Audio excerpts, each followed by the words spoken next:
अस्सलामुअलैकुम दोस्तों, आप देख रहे हैं गोल्डन न्यूज़ चैनल। बराए करम हमारे चैनल को सब्सक्राइब करें और इस वीडियो को शेयर करें, और अगर मुमकिन हो तो इस वीडियो को लाइक कर दें और कमेंट्स बॉक्स में अपनी राय का इजहार करें।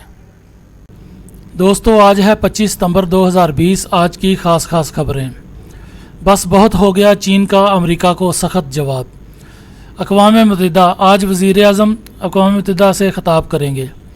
भारत में मसाजिद के बाद अमाम बारगाहें भी निशाने पर। जनूबी अफ्रीकी टीम अगले साल पाकिस्तान का दौरा करेगी। ब्राज़ील एक दिन में 813 अफराद लुकमा अजल बन गए। अजीबोगरीब में है, गटर लाइन से इंसानी कद से बड़ा चूहा बरामद। और अब ख़बरों की तफसील। चीन का अमेरिका को सख्त जवाब कि बस बहुत हो गया।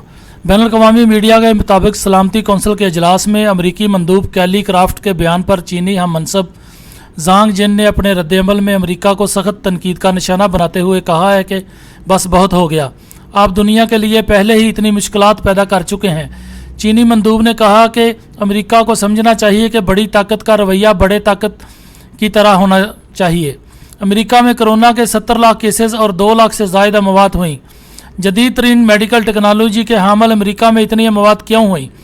ज़ांग जिन ने कहा कि अमरीका मुकम्मल तौर पर तनहा हो चुका है और अगर किसी पर इल्ज़ाम लगाया जा सकता है तो वो चंद अमरीकी सियासतदान हैं। दूसरी जानब रूसी मंदूब ने भी चीनी हम मनसब के बयान की हमायत कर दी, जबकि मुतअद्दिद मंदूबीन का कहना था कि सलामती कौंसिल के अजलास में अमरीकी मंदूब का लबो लहजा जारहाना था और इत्फाक राय से भरपूर सेशन के अख्ताम पर कैली क्राफ्ट मुश्तहल हो गए। ख्याल रहे कि अमरीकी सदर डोनाल्ड ट्रंप ने जनरल असम्बली इजलास में चीन पर कड़ी तनकीद की थी और कहा कि कोरोना फैलाने पर चीन के खिलाफ कार्रवाई होनी चाहिए। बाद अज़ां अमरीकी मंदूब कैली क्राफ्ट का कहना था कि मुझे दरअसल सलामती कौंसिल पर शर्म आती है और आप सबको शर्म आनी चाहिए। आज की बहस के मवाद पर मैं हैरान हूँ। कौंसिल के अरकान ने अहम मसाइल के बजाय सियासी बुग़्ज़ पर तवज्जो दी। अगली खबर में हम बात करेंगे, वज़ीर-ए-आज़म पाकिस्तान आज अक़वाम मुत्तहिदा की असम्बली से ख़िताब करेंगे। तफसीलात के मुताबिक अक़वाम मुत्तहिदा की 75वीं जनरल असम्बली का इजलास जारी है, जिसमें वज़ीर-ए-आज़म इमरान खान आज ख़िताब करेंगे। अपने ख़िताब में मसला कश्मीर को उजागर करते हुए मज़लूम कश्मीरियों की आवाज़ अक़वाम आलम तक पहुँचाने के साथ साथ अहम कौमी आलमी मसाइल पर गुफ्तगू करेंगे। सलामती कौंसिल के अजलास से वज़ीर-ए-आज़म इस्लामोफोबिया, आलमी वबा, कोरोना वायरस के ख़िलाफ़ पाकिस्तान की कामयाबी और तरक्की याफ्ता ममालिक के किरदार पर भी इजहार ख्याल करेंगे। याद रहे कि आलमी वबा कोरोना वायरस के बायस अक़वाम मुत्तहिदा की सलामती कौंसिल का सालाना इजलास इस बार वर्चुअल हो रहा है और इजलास में रहनुमाओं का रिकॉर्ड किया गया खिताब नशर किया जा रहा है, जबकि वज़ीर-ए-आज़म इमरान खान के खिताब की रिकॉर्डिंग मुकम्मल कर ली गई है। और अगली खबर में अब हम बात करेंगे भारत की।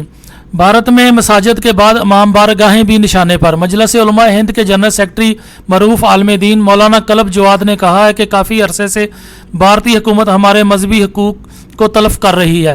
कलब जवाद का कहना था कि हुकूमत के अफसरान, हुसैनाबाद ट्रस्ट के ज़िम्मेदारान और ज़िला इंतज़ामिया के अफसरान ने तरही इमाम बारगाहों में अज़ादारी और मजहबी तकरीबात की इजाज़त नहीं दी और लखनऊ के तारीखी आसफ़ी इमाम बारगाह को सियाहों के लिए खोल दिया। उन्होंने ये भी कहा कि लखनऊ की तारीख में ऐसा पहली बार हुआ है कि इमाम बारगाहों में कोरोना वबा के दौरान अपनाए गए ज़ाब्तों के बावजूद मजालस की इजाज़त नहीं दी गई। और आगे हम बात करेंगे क्रिकेट की। जनूबी अफ्रीकी टीम अगले साल पाकिस्तान का दौरा करेगी। पाकिस्तान क्रिकेट बोर्ड PCB के चीफ एग्जीक्यूटिव वसीम खान का कहना है कि जनूबी अफ्रीकी क्रिकेट टीम अगले साल जनवरी में पाकिस्तान का दौरा करेगी। उन्होंने मज़ीद कहा कि कौमी खिलाड़ियों के खिलाफ FIA की कार्रवाइयों और अदालती मामले का इल्म नहीं। याद रहे, इससे कबल न्यूजीलैंड हुकूमत ने पाकिस्तान और वेस्ट इंडीज़ की क्रिकेट टीमों को दौरे की इजाज़त दे दी। दोनों टीमें अगले साल के शुरू में दौरा करेंगी। और अगली खबर है ब्राज़ील से। एक दिन में 813 अफराद लुकमा अजल बन गए।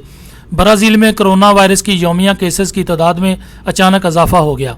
मुतासर होने वाले अफराद की तादाद 46 लाख से तजावज़ कर गई है, जबकि वबा से हलाकतों में इजाफे देखने में आ रहा है। वाज़ेह रहे, ब्राज़ील में अब तक कोरोना वायरस से मुतासर होने वालों की तादाद 46.5 लाख है, जबकि हलाकतों की तादाद 1,39,883 है। दूसरी जानब ब्राज़ील में कोरोना से एक दिन में 831 अफराद की हलाकत हुई है, जो कि मुल्क में एक दिन में होने वाली सबसे ज़्यादा हलाकतें हैं। اور آخر میں ہم بات کریں گے دلچسپ اور عجیب و غریب، گٹر لائن سے انسانی قد سے بڑا چوہا برآمد۔ میکسیکو کے دارالحکومت کی گٹر لائن سے انسانی قد سے بڑا چوہا برآمد ہو گیا۔ رپورٹ کے مطابق گٹر کی صفائی کے دوران عملے نے نکاسی آب کی لائن سے 22 ٹن گندگی نکالی، تاہم جب آگے بڑھے تو انسانی قد سے بڑے چوہے سے سامنا ہونے پر خوفزدہ ہو گئے، لیکن حیران کن طور پر جب وہ قریب گئے تو معلوم ہوا کہ جس انسانی قد کے مقابل چوہے کو دیکھ رہے ہیں وہ اصلی نہیں ہے بلکہ جعلی ہے۔ میکسیکو پولیس نے ایکشن لیتے ہوئے مذکورہ چوہے کو ہی اپنے قبضے میں لے لیا ہے۔ گولڈن نیوز چینل دیکھنے کے لیے شکریہ۔ برائے کرم ہمارے چینل کو سبسکرائب کریں اور اس ویڈیو کو شیئر کریں۔ شکریہ۔